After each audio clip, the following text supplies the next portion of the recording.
Welcome to the Jali podcast. I'm your host, Melyssa Barrett. This podcast is for those who are interested in the conversation around diversity, inclusion, and equity. Each week, I'll be interviewing a guest who has something special to share or is actively part of building solutions in this space. Let's get started. Old Hillside Bourbon Company was created out of the love for bourbon, friendship, and camaraderie.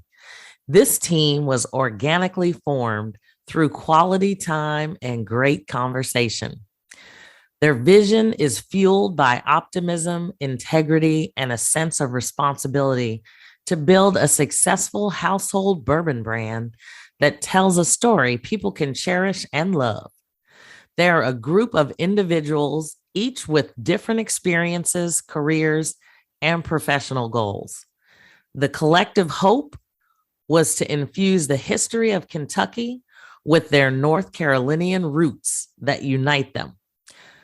Their strength lies in their passion for sharing stories and in leveraging diverse personal and professional experiences in order to curate an unmatched product, brand, and service to their customers. Everyone loves a great story. And one of the things I really am enjoying is just learning more about these amazing gentlemen. This week, I have the great opportunity to talk to Emmanuel Waters, who is an experienced contracts consultant in Silicon Valley. He has over 10 years of experience in both commercial and government contracts. Courtney Tucker is an experienced communications technician with a demonstrated history of working in the broadcast media industry for over 20 years. Jesse Carpenter is an experienced Six Sigma lean manufacturing black belt with over 12 years of professional experience in Lean Six Sigma. And Brian Burton is an experienced IT professional with a vast knowledge of various systems in the operational environment for tackling day-to-day business operations. This, my friends, is how you get your friends and build an unparalleled, amazing team. Please join me as I hear from the founders of Old Hillside Bourbon Company. So this week, I am excited. I actually have 4 founders of Old Hillside Bourbon Company, and we are excited to talk to them. Courtney, Brian, Jesse, and Emmanuel. And I am super excited about what you all are doing, not only in selling bourbon and your leadership in that market, but also in what you're doing in the community. But I figured we might start off just talking about how you all met and got together and whose idea was this in the first place. I think it was June 1st, a couple of years ago. I had a dream, and I called Brian Burton, and I said, man, I want to start a bourbon company. And hoping he would tell me to go to sleep, he said, yeah, let's do it. And what to do, he didn't know what to do. And I just started downloading books and just reading and studying the craft. And then we made a call to Courtney. He joined the team, and Courtney made a call to Emmanuel, and here we are. Wow, that's amazing. So how do you know each other? Brian and I went to high school together. Me, Brian, and Courtney went to middle school together, and Brian and Courtney went to elementary school. Oh my goodness. All right, y'all go way back. many moons ago. You guys don't look that old. So what, and I don't want to make it sound aggressive, but what made you think you could just start a bourbon company? Like what is y'all's background? Like, how do you do that? Because we've been successful in corporate America, right? And so I think we attributed our experience and our expertise, and we applied it to something that we had a passion project for. And I think that in doing that, we felt like we could be successful in whatever we do, because I think a big part of what we do is project management, right? And so we're managing a project And so this is what, I applied it as personally as a project. It's a passion project, but I applied my knowledge and my ability to this bourbon company, right? And so that's how we thought we can do it. All right, awesome. Well, obviously you can do it because you're doing it. That's fantastic. So tell me about Old Hillside Bourbon Company and what it means to you all to bring it to the market and distribute it, and what is that like, and what's unique about it, because I know I have to admit I have opened my bottle and drank some Old Hillside. So I didn't just buy the bottles over there. I have actually opened it and drank some liquor as well. So tell us about it. So Hillside traditionally has it was one of the oldest Black high schools in North Carolina.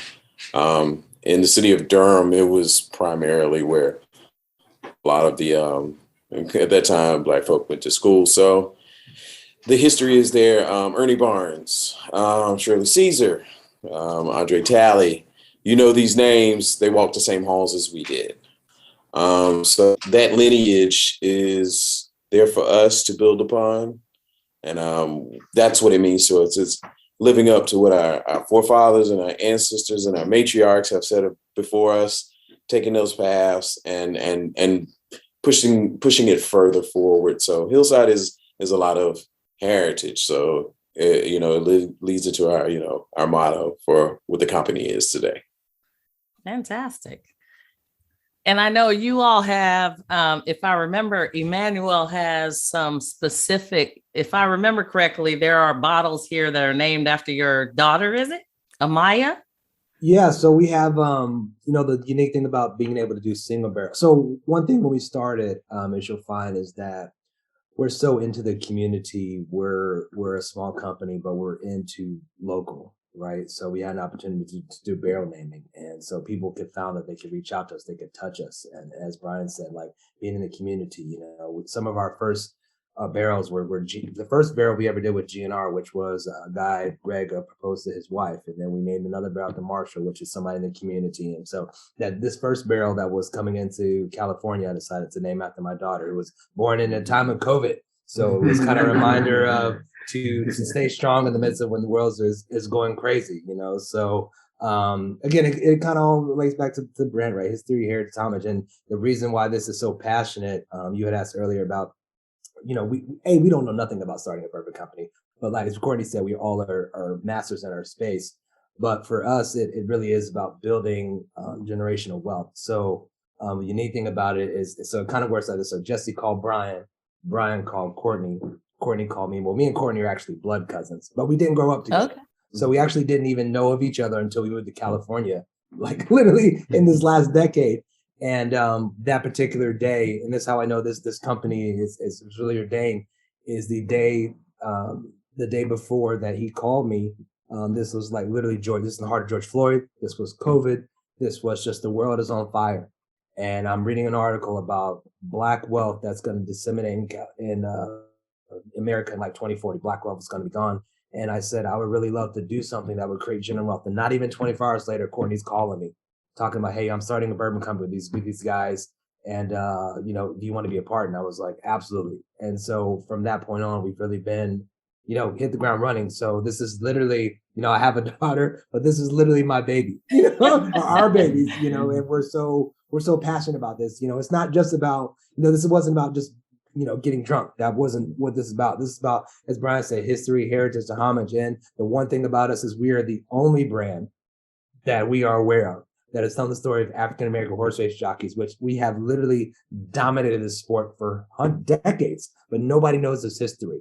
And so that was why we are so passionate to tell this story of these African-American horse race jockeys that made the Kentucky Derby famous. And just like so much of our history in Black America, it was washed away due to racism. So we're looking forward to continually tell that story. So this is we're excited about this. I love it. And we're excited with you.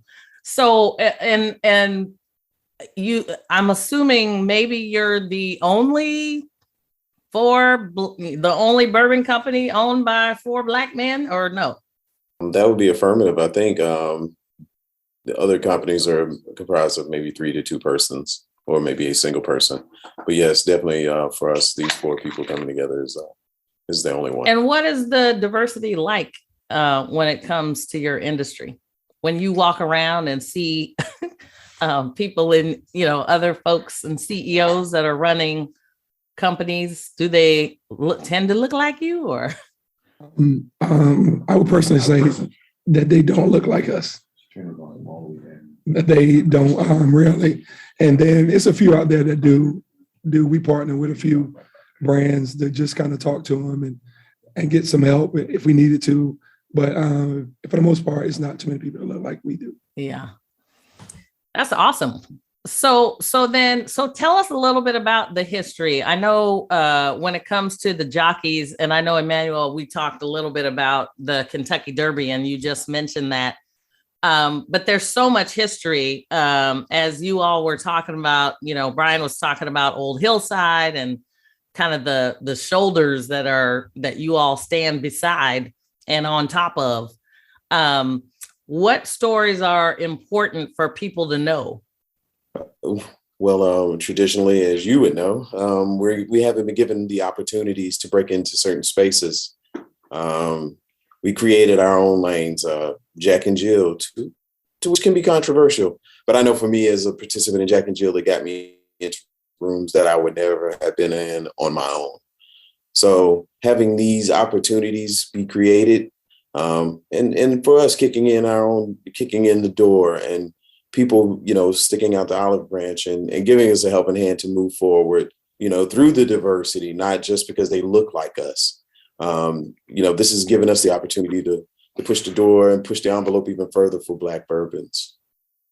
I want to piggyback off that a little bit too, in terms of being the only one in the room. I think we're used to that on a day-to-day. In corporate America, you don't see a lot of Black folks in a managerial position or in any type of leadership role, right? And so I think for us, we wanted to be able to create something that we were front and center on, in terms of the bourbon business. There's not a lot of us in that business. So we wanted to make a mark on that business in terms of just being a part and being trailblazers and being in those rooms and making decisions. And we wanted to build our generational wealth, starting with our community, starting with our circle of friends. And we wanted to just kind of show that in what we're doing currently with Old Hillside. And what has this process been like for you all to have started your own company? And I mean, what is that like? We're laughing because, we've got a lot of doors shut in our face. Right? That's not uncommon. That's not uncommon. I think we're built for that in terms of just kind of how we operate. We don't stop. We don't take no for an answer. Right. And we're trying to, just create and kind of build that tolerance in terms of, like, we need to be in this space, right? And I think that the fact that we're not in this space is a shame, because the Black jockey in itself, we have that history, that rich history that needs to be told, right? And so the Black jockey is something that I was the first athlete, was the first mega athlete. Right. And that's not talked about. That's erased. That's not even a part of, what we learned in school. Right. And so I think for us, we want to get that story out. We want to tell those stories. We want to be a part of that history. And I think what we're doing is being a part of history. Right. And I think it's bigger than us. Definitely. You're making history, blazing history, and telling it all at the same time. I love it. So tell me a little bit about your backgrounds. I know it sounds like many of you either are working during the day and doing this as well, or you have had your own careers along the way and have gone through that. What have you learned along the way with your own careers? That's a really good question. I don't think I've ever been asked that, but it's just the discipline it takes to do the day to day. We have to apply that same discipline to what we're doing. If we don't do that, then and we're not giving our brand the same push that we do our corporate America jobs. So that's what I think the biggest takeaway: push our brand as hard as we push our 9 to 5s.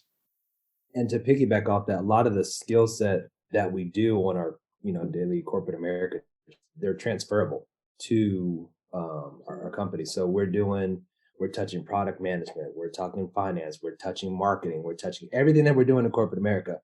We touch on a daily basis, to our company. So I think each of us kind of have our own expertise, and then we put it together, and it was really amazing. So when we started forming the team, we really started, find the strengths and weaknesses.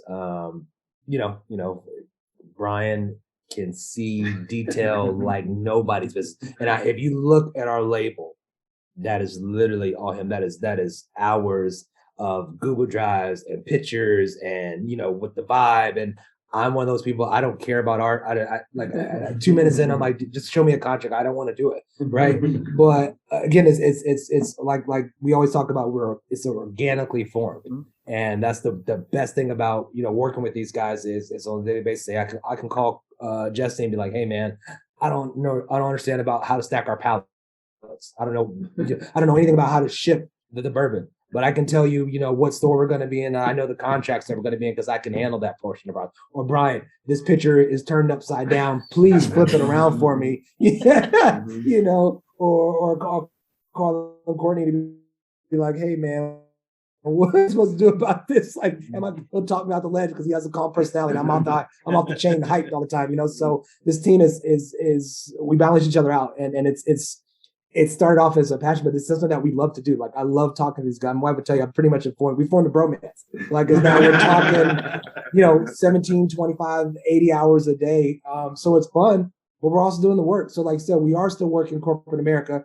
And we decided when we started this, is like to go where we need to go right now.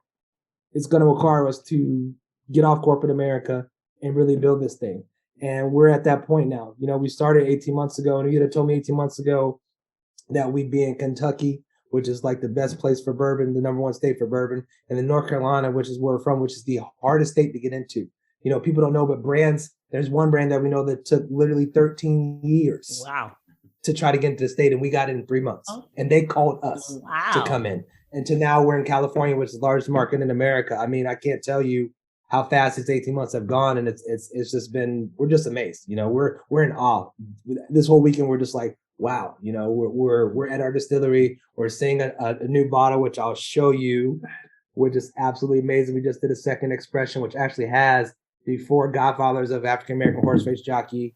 And it'll be in stores, and we talked about this 20 months ago. Wow. So it's just amazing. Oh, that's fantastic. So this is a commemorative bottle that everybody should get a piece of.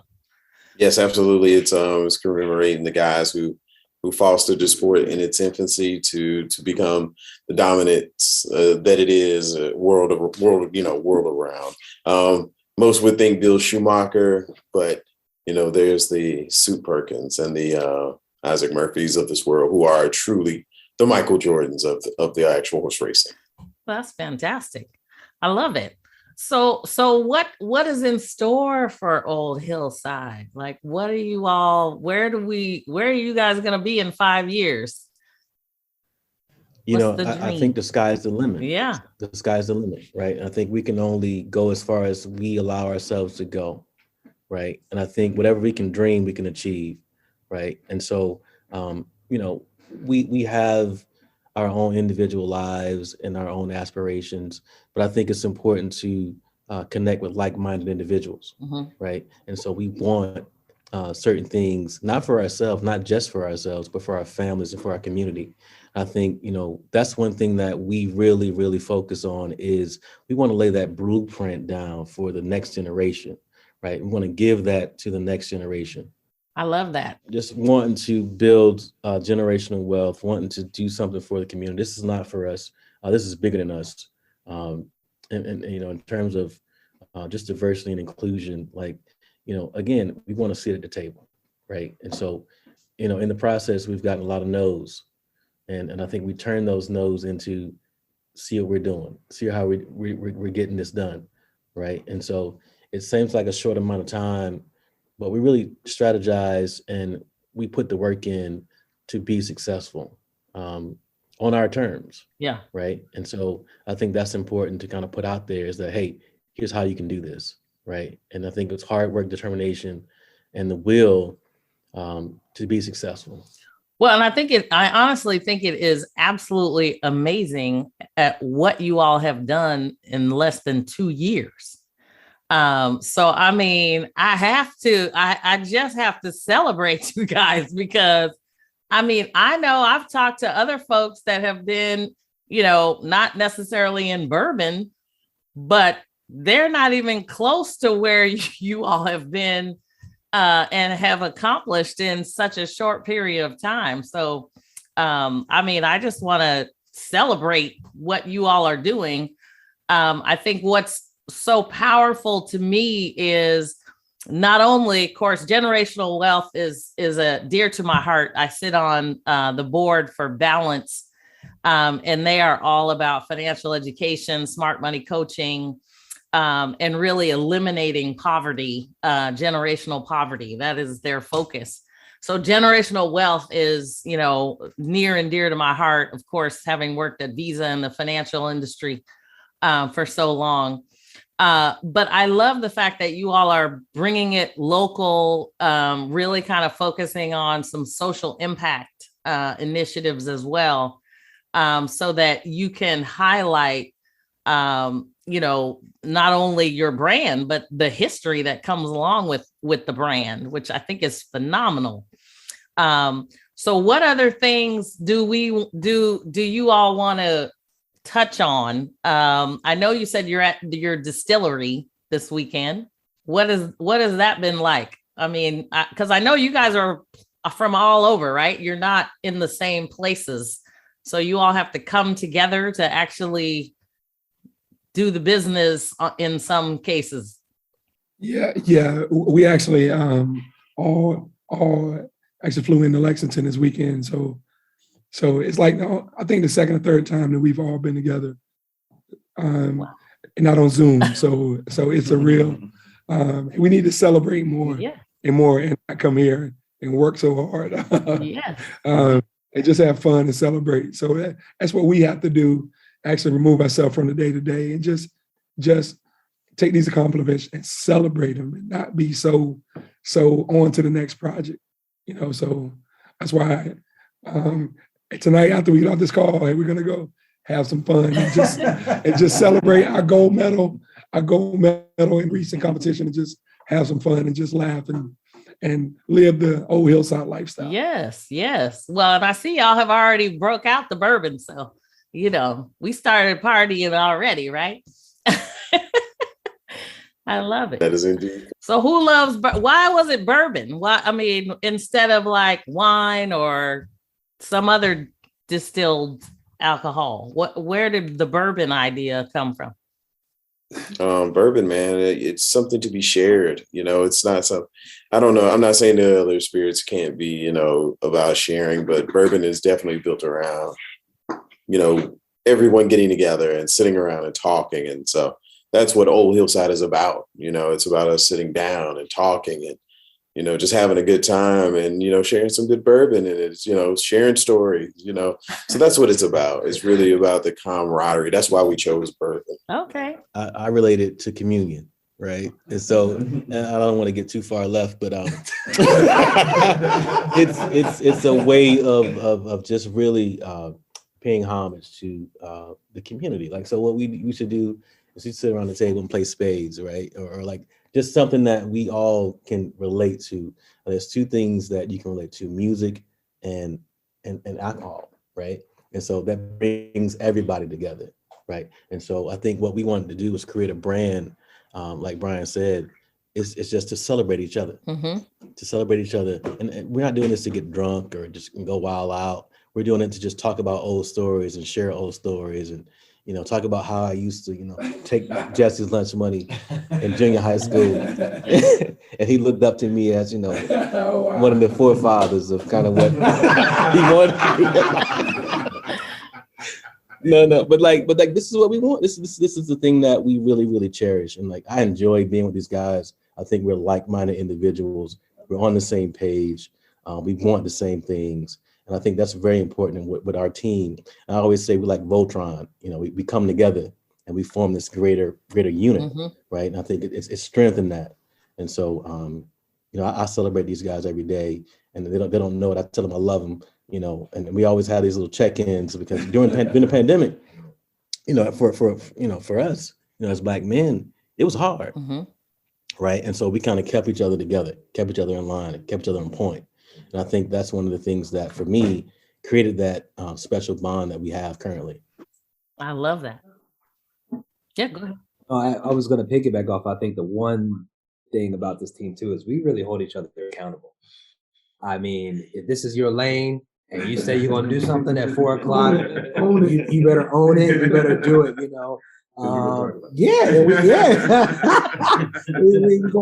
we're gonna talk about you, but and it's good to have those conversations, and I'll take a step further and say that anything that we do now, this is probably rare, but anything that we do, any move that we make, we are 100% on one accord. If we do not all agree, and I mean 4 out of 4, we're not going to do it. Now, we may not necessarily all agree which route we're going to take, and we may have some conversations about which route we're going to go. And it may be some, we've had some calls, like I said, and again, this has all been virtual Google Hangouts, and we get in the room. But again, this is okay. Do we agree with this? I agree. I don't agree. If you don't agree, all right, then we'll shut it down and we'll go a different route and we'll come back and visit it, And that's something that speaks to really this team. I mean, you're trying to build $1 million business, and we're doing it all via Google Hangouts, and basically put some classmates together, and it's just amazing, So for me, I'm learning for these guys, every day. Like, okay, I don't have everything in line. I don't know everything, but I'll call just, hey, what this guy going on? Or B, what about this? Or Cordy, about this? And in addition to that, these guys are much older than me, so they have some years. They have some years of wisdom. They got some years of wisdom on me, So I need, let's talk about the 80s. I wasn't around, so what was it like? Oh my gosh, I'm feeling a little old here myself. Like, look out. Hey, he does that every single call, every single meeting, at least one jab at our age. But and to piggyback on what he said, man, we have to be on the same page at the same time. And if it's any reservations from anybody, we just don't do it. To do it, it's no hard feelings. We don't not call each other for a week. It was next morning. I'm like, Brian, man, pick up your phone, man. I don't care if you're mad at me. It's just what we have to do, and he understands that. It's not personal. It's not personal. It's just what we have to do to move the brand forward. And if Brian don't have buy-in or Manuel don't have buy-in, we can't move forward. Yeah. Forward, let's figure out a route where we all can take to make this a successful project. Because the more we are engaged, believe it or not, the more we're going to push the idea, and that's what we try to do. Yeah, and I think I just want to just chime in here too.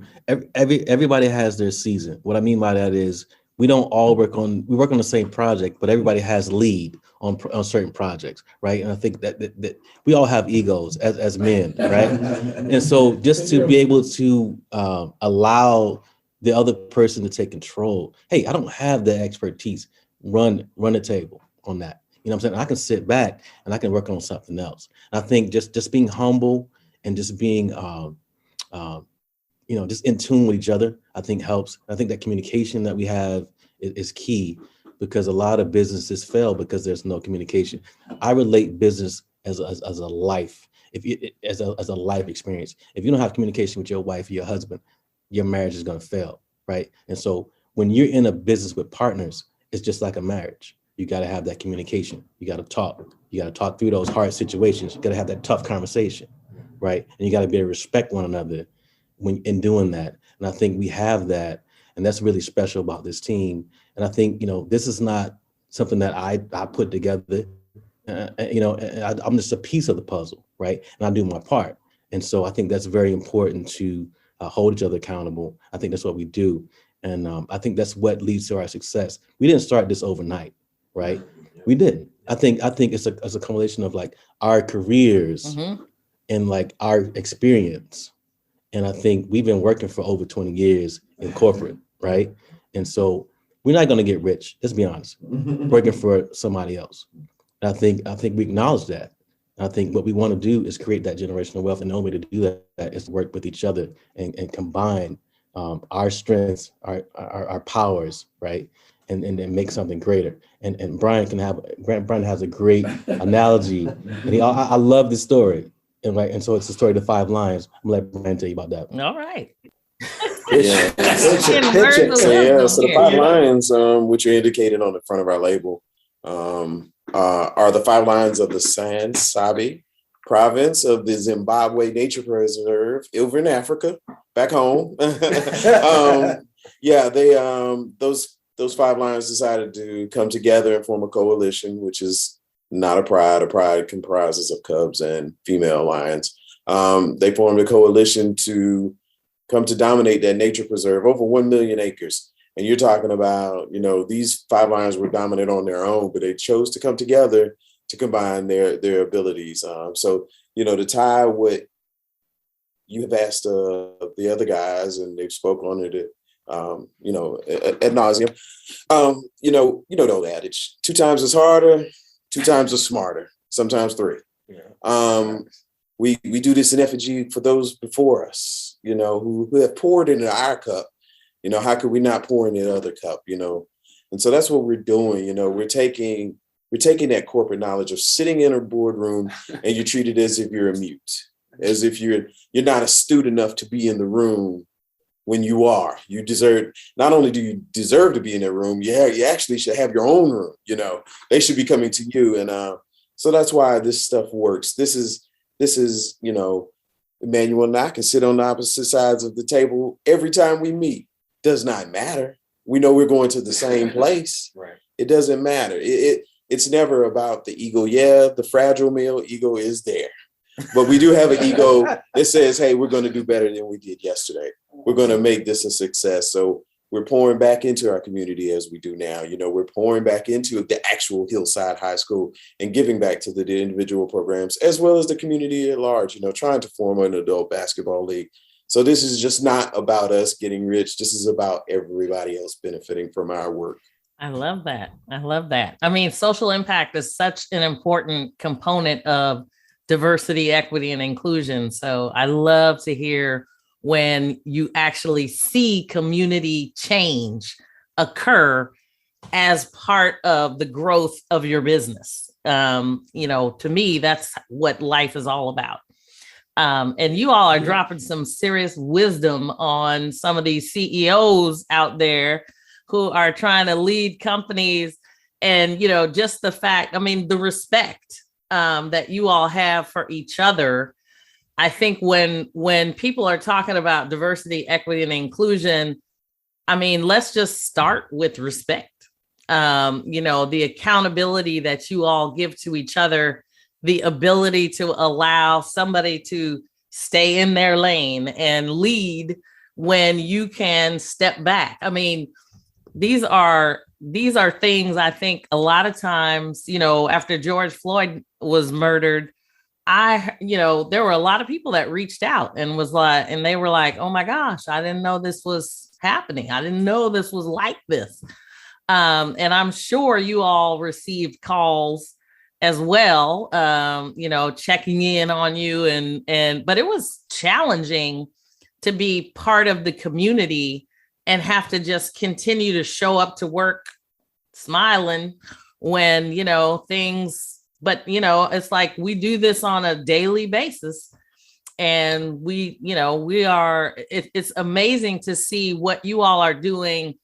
And I'll say on the side, but really you're not doing it on the side. You are a full-fledged CEOs and founders of your company, and you are nobody sleeps. Nobody sleeps. I'm wondering. And we're on 2 different coasts. So one's going to bed, then we got the night shift, and then they're resting, and then we're going on. But you touched on something which is so interesting. So from our parents, our grandparents, our parents, they were kind of just taught, you work your job, you kind of take that abuse. You don't really, I think during COVID, it really showed me just the importance of mental health. Yes. Right. That's something that our community shuns on that. Right. So it's like, it's okay to say we're not okay. We've been locked in the house for 6 months, and what we're seeing with George Floyd and the list can go on. Mm-hmm. Right. So we had to learn it. And so during, like Courtney said earlier, we had to check with each other. Mental, hey, are you okay? What's going on? Let's take a minute to breathe. Let's see what's going on. And we have those mental checks on a weekly basis, so that's very important. These are things that we weren't taught. Like, we weren't taught a lot of stuff in business. Our ancestors didn't know anything about it, right? So if you're lucky enough to have two parents in my home, which some people did, right? I did, unfortunately, but some parents did it, right? So we didn't know. We don't know anything about, diversity, inclusion, or how to network, or how to expert like that. It's all stuff that we're learning, kind of as we go. We didn't have a playbook. It wasn't passed down from generation to generation like that. So we're kind of learning kind of as we go, right? As we're the new people in the room. So we're trying to, so I'm telling things to my nieces, like, hey, this is what you got to do when you walk in the room. And this, these have to talk. And I'm telling my sisters, like, hey, don't you dare dim your light for people like that, And even so now we're seeing in the spirit space, you see a lot of minority-owned brands, women, female, by everything. You're seeing everything, but the question that we're seeing now is like, okay, there's a lot of us, but we're not in competition. So they try to put us up against other Black-owned brands. They're like, this is your direct competitors. Like, no. This is whiskey, bourbon. This is a $7 billion industry. There's enough pie out here for everybody to eat. We don't need to be up against our brother. And we've committed that attitude. Right. Every time we have reached out, hey, we want to help. We're trying to grow. And I'll be honest with you. Some of them have shut the door in our face, right? And some of them, they push it to the side, but that's okay. That's on y'all. But we're open book, and there's any minority brands that want to reach out to us, ask us. We're open book. We want to help. We need. If we don't support us, who will? And that's something that we've got to learn as a community, as you mentioned, right? That's why we can appreciate your work, because it's all about the community. If we came together, and just really create a coalition, imagine what we could do. I love that. Coalition. Come on. I love the fact that, and you all are so open in terms of, mentorship. I think one of the things that I certainly struggle with now is, I'm always thinking of looking forward and ahead and trying to, develop myself. But sometimes we forget about the people coming behind us, and that, I might be ahead of somebody and be able to offer that opportunity or that word of wisdom that somebody else may need at the time. Yeah. Hey, for me, I started this and I brought these guys in and I had the worst Superman complex. I wanted to control everything. And now just sitting back and watching Emmanuel and Courtney and Brian just go, I feel like, like these guys have grown. And that's what we don't give the people behind us. We don't teach them how to grow in their own space. I don't question anything that Brian says. I don't question anything that Emmanuel says, because I know that their ultimate goal is to push us forward. So I don't question anything. So now, we're taking that mentality and been giving it to the generation. My son, Courtney's grandkids, and E's daughters, we're giving that to them. And that's what it's all about to us. That's awesome. I can see a major family reunion coming up here somewhere. As long as Old Hillside is the sponsoring drink, that's I'm right. Okay with it. That's right. I love it. No, and I just want to thank you all for joining me for this conversation, because I think what you all are doing is powerful. I love to, it's so rare that you see, I remember my dad had his own company, and one of the things, or he always had a side hustle or something, but one of the things he always told me was, just do it by yourself.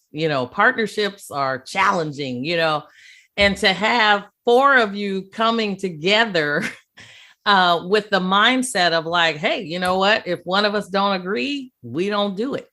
That is a lesson in itself, because I think, a lot of times it's hard to work together as a leadership team, much less when, you all are all coming in as founders and really trying to make sure that you're pushing the business forward. So.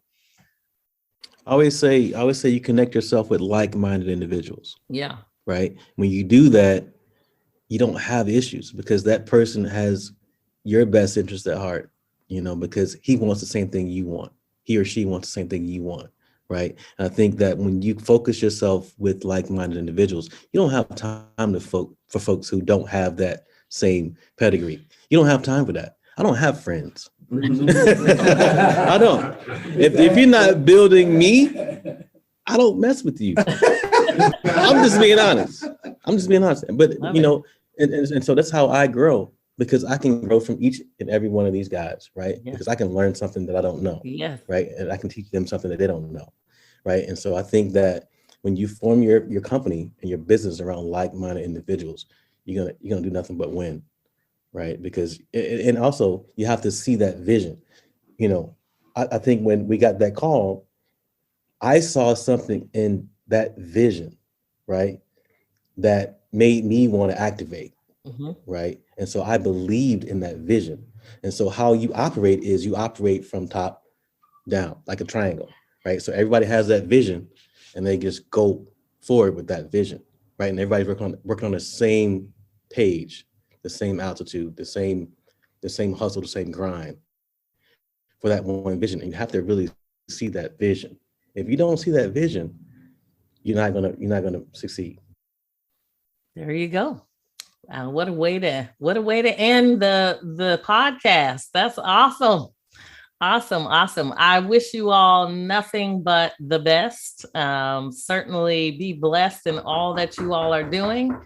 And look, I do have a young child here, so apparently they're knocking. But anyway, but thank you guys for being here. And I, again, wish you guys all the best. I know I'm also looking for to make sure that I have your bios and stuff, and I can record your introduction. So whenever you guys get a chance, photos would be good as well, because we want to make sure that we're marketing you. Are you on? Did I send you our PowerPoint deck? No. I did not. Okay, I'll send it again. Okay, yeah, if you can send it, that'd be awesome. And then we'll maybe try to do some additional things as well, as much as possible. So I also do an Ujamaa focus, because I spend a lot of time on Kwanzaa as well. Cooperative economics is all about what I'm doing. So you might see yourself highlighted in a few different ways as well. Yeah, absolutely. And we'll have to connect again, outside this, about some of the events that we have coming up for the summer. Okay. Or not. Yeah, absolutely. Let me know. Y'all are like all over. And I know we're running a little over, so I'm sure you all are busy. I'm gonna let y'all go and have your fun and enjoy yourselves. I know it's a treat to have you guys all together at one time. So thank you so much for joining the Jali podcast, and celebrate. Go celebrate. Thank you so much. Thanks, Melyssa. Thanks for inviting us. All right. Be blessed. Take care. Yeah. Bye-bye. Mm-hmm.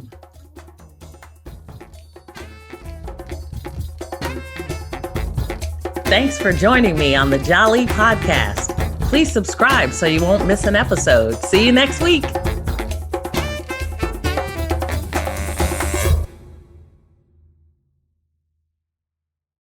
This podcast is a part of the C-Suite Radio Network.